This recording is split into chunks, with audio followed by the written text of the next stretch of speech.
रिश्ता क्या हुआ। किसी नगर में मांडलिक नाम का राजा राज करता था। उसकी पत्नी का नाम चंडवती था। वह मालव देश के राजा की लड़की थी। उसके लावण्यवती नाम की एक कन्या थी। जब वह विवाह के योग्य हुई तो राजा के भाई बंधुओं ने उसका राज्य छीन लिया और उसे देश निकाला दे दिया।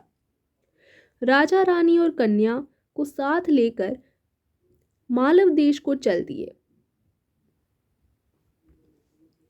रात को वे एक वन में ठहरे। पहले दिन चलकर भीलों की नगरी में पहुंचे।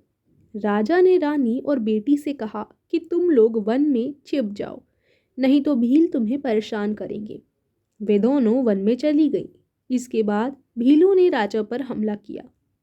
राजा ने मुकाबला किया पर अंत में वह मारा गया।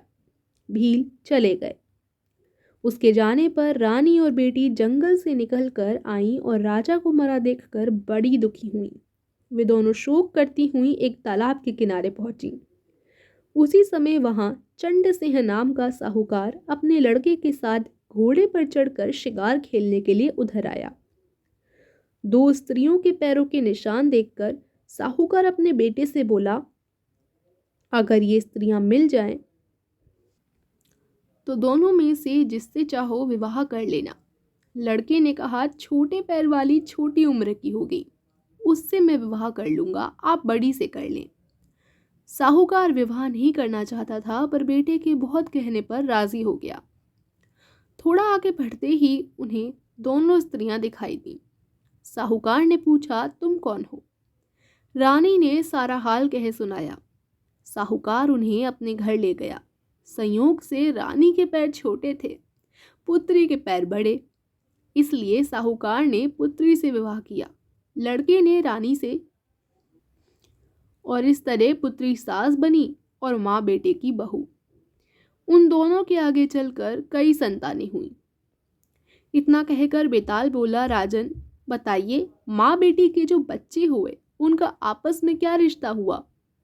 यह सवाल सुनकर राजा बड़े चक्कर में पड़ा। उसने बहुत सोचा पर जवाब न सूझ पड़ा, इसलिए वह चुपचाप चलता रहा।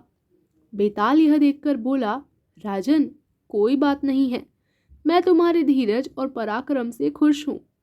मैं अब इस मुद्रे से निकल जाता हूँ, तुम इसे योगी के पास ले जाओ। जब वह तुम्हें इस मुद्रे को सिर झुकाकर प्रणाम करने को कहे तो तुम कह देना कि पहले आप करके दिखाओ। जब वह सिर झुकाकर बताए तो तुम उसका सिर काट लेना। उसका बलिदान करके तुम सारी पृथ्वी के राजा बन जाओगे। सिर नहीं काटा तो वह तुम्हारी बलि देकर सिद्धि प्राप्त करेगा। इतना कहकर बेताल चला गया और राजा मुद्रे को लेकर योगी के पास आया। आगे क्या हुआ जानने के लिए अंतिम कहानी जरूर सुनिएगा।